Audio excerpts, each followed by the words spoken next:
Special incentive ಮತದಾರ ಪರೀಕ್ಷೆ ಇವತ್ತಿಂದ ಪ್ರಾರಂಭ ಆಗಿದೆ. ನನ್ನ ಮನೆಯಿಂದಲೇ ನಮ್ಮ ರಾಮನಗರ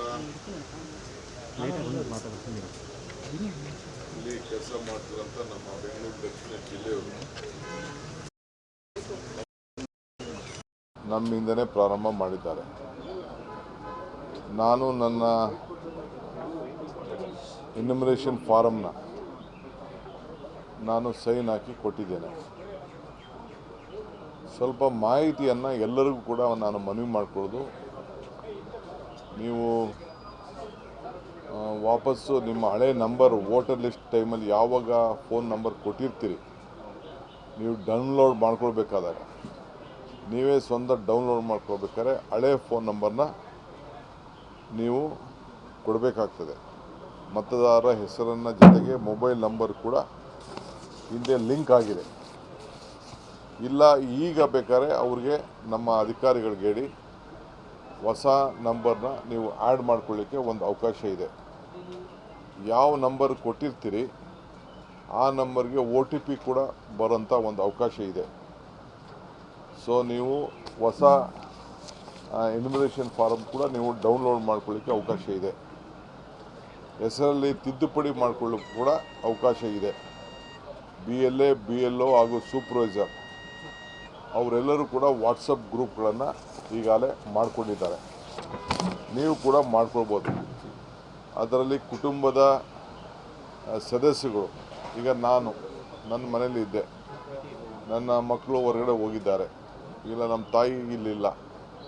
ಸೊ ಯಾರು ಒಬ್ಬರು ಅದಕ್ಕೆ ಜವಾಬ್ದಾರಿ ಸ್ಥಾನದಲ್ಲಿರೋರು ಅದಕ್ಕೆ ಸಿಗ್ನೇಚರ್ ಮಾಡೋದು ಕೂಡ ಅದು ಸ್ವೀಕಾರ ಮಾಡ್ಕೊಳ್ತಾರೆ. ಸೊ ಒಬ್ಬರು ಯಾರು ಅದಕ್ಕೆ ಜವಾಬ್ದಾರಿ ಇರೋರು, ಮಾಹಿತಿ ಕರೆಕ್ಟಾಗಿರೋರು ಸಿಗ್ನೇಚರ್ ಮಾಡಲಿಕ್ಕೆ ಅವಕಾಶ ಇದೆ. ನಿಮ್ಗೇನಾದ್ರು ಫೋಟೋ ಚೇಂಜ್ ಬೇಕು ಅಂದರೆ ಆ ಫಾರಮ್ನಲ್ಲಿ ಹೊಸ ಫೋಟೋಗಳನ್ನು ಕೊಡ್ಬೋದು. BLAಗಳು ಕೂಡ ಆ ಫಾರಮ್ನ ವಾಪಸ್ ಏನು ಈಗ ಹಂಚ್ತಾರೆ 7 ದಿನದಲ್ಲಿ ಎಲ್ಲರಿಗೂ ಫಾರಮ್ ಕೊಡ್ತಾರೆ. ವಾಪಸ್ ನೀವು ಅದನ್ನು 29ನೇ ತಾರೀಕು ಒಳಗಡೆ ಎಲ್ಲ ಫಾರಮ್ನ ವಾಪಸ್ಸು ಕೊಡಬೇಕಾಗ್ತದೆ. ಸೊ ಈ ಒಂದು ಹೊಸ ವಿಚಾರವನ್ನು ತಾವೆಲ್ಲ ಗಮನದಲ್ಲಿಟ್ಕೊಳ್ಬೇಕು. ಎಲ್ಲರೂ ಕೂಡ ಮತದಾನದ ಹಕ್ಕನ್ನು ಉಳಿಸ್ಕೊಳ್ಳಿಕ್ಕೆ ಈ ಪ್ರಯತ್ನನ ಮಾಡಬೇಕು. ಆಮೇಲೆ ಈ ಹೊಸ ಫೋನ್ ನಂಬರ್ಗೂ ಕೂಡ ನೀವು ಅದನ್ನು ಬರೆಸ್ಬೇಕು. ಯಾಕೆಂದರೆ ಭಾಳ ಜನ ಫೋನ್ ನಂಬರ್ನ ಚೇಂಜ್ ಮಾಡ್ಕೊಂಡಿರ್ತೀರಿ. ಅದು ಚೇಂಜ್ ಮಾಡಲಿಕ್ಕೆ ಅವಕಾಶ ಇದೆ. ಸೊ ಅದನ್ನು ನೀವು ಹೊಸ ನಂಬರ್ನ ನೀವು ಸೇರಿಸ್ಕೊಂಡು ತಿದ್ದುಪಡಿ ಮಾಡ್ಕೊಳ್ಳಿಕ್ಕೆ ಅವಕಾಶ ಇದೆ. ದಯವಿಟ್ಟು ಈಗೇನು ಮಾಹಿತಿನ ಫೋನ್ ನಂಬರ್ ಇದೆ ಅದು ಕೊಟ್ಟರೆ ಆ ವೋಟರ್ ID ಜೊತೆಗೆ ಅವರು ಮಾಡ್ತಾರೆ. ಆಧಾರ್ ಕಾರ್ಡ್ ನಂಬರು ಕೂಡ ಅಲ್ಲಿ ಎಂಟ್ರಿ ಮಾಡಲಿಕ್ಕೆ ಅವಕಾಶ ಇದೆ.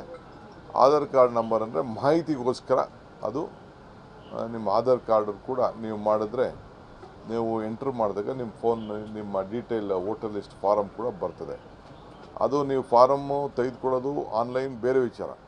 ಈಗ ಸದ್ಯಕ್ಕೆ ನಿಮ್ಗೆ ಯಾವುದು ನಿಮ್ಮ ಮನೆಗೆ ಬಾಗಿಲಿಗೆ ಬಂದು ಫಾರಮ್ ಕೊಡ್ತಾರೆ, ಎನ್ಯುಮರೇಷನ್ ಫಾರಮ್ ಕೊಡ್ತಾರೆ, ಆ ಎನ್ಯುಮರೇಷನ್ ಫಾರಮ್ನ ನೀವು ಮನೆ ಕುಟುಂಬದ ಯಾರು ಒಬ್ಬರು ಹಿರಿಯರು ಸಿಗ್ನೇಚರ್ ಮಾಡಿ ಅವ್ರ ಪರವಾಗಿ ಎಲ್ಲರೂ ಯಾರು ಇದ್ದೀರಿ ಅವರೆಲ್ಲ ಸಿಗ್ನೇಚರ್ ಮಾಡಿದ್ರೆ ಒಳ್ಳೆಯದು.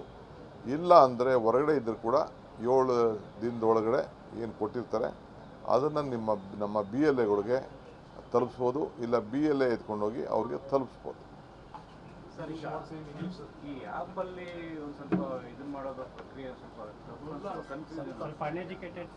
ನಾನು ಅನ್ಎಜುಕೇಟೆಡ್, ನಾನು ಟ್ರೈ ಮಾಡಿದೆ. ಅದಕ್ಕೆ ನಾನು ಬೇರೆಯವ್ರಿಗೆ ಕೇಳ್ತೇವೆ. ನನಗೆ ಈ ಆ್ಯಪ್ ಎಲ್ಲ ನನಗೂ ಗೊತ್ತಿಲ್ಲ, ಡೌನ್ಲೋಡ್ ಮಾಡ್ಕೋದು ಗೊತ್ತಿಲ್ಲ. ಅದಕ್ಕೆ ನಾನು ಪ್ರಯತ್ನ ಮಾಡ್ತಾ ಇದ್ದಿದ್ದು. ಸೊ ಅದಕ್ಕೆ ನಾನು ಹೇಳ್ತಾ ಇದ್ದೀನಿ, ನೇರವಾಗಿ ಆ ಆ್ಯಪಲ್ಲಿ ಮಾಡ್ಕೊಳ್ಳೋದು ಬೇರೆ. ನೀವು ಫಾರಮ್ ತೆಗೆದುಕೊಂಡು ಆ ಫಾರಮ್ನ ಎಂಟ್ರಿ ಮಾಡೋಂಥ ಕೆಲಸ ನೀವು ಮಾಡಿ. ಮತ್ತು ಇದು ಕರ್ನಾಟಕದ ದೃಷ್ಟಿಯಿಂದ ಸಾಕಷ್ಟು ಮಹತ್ವದಲ್ವಾ ಸರ್? ಯಾಕೆಂದರೆ ನೀವು ಗ್ಯಾರಂಟಿ ಲಿಂಕ್ ವಿಚಾರ ಈಗಾಗಲೇ ಆಲ್ರೆಡಿ ಹೇಳಿದ್ದೀರಾ. ನಾನು ಯಾಕೆ ಹೇಳಿದ್ದೀನಿ ಅಂದರೆ, ಬೇರೆ ರಾಜ್ಯದಲ್ಲಿ ಈ ಏನು ಗ್ಯಾರಂಟಿಗಳನ್ನು ಕೊಡ್ತಾ ಇದ್ದಾರೆ, ಸರ್ಕಾರದ ಸೌಲಭ್ಯ ಕೊಟ್ಟಿದ್ದಾರೆ, ಅದನ್ನೆಲ್ಲ ನಿಲ್ಲಿಸ್ತಾ ಇದ್ದಾರೆ.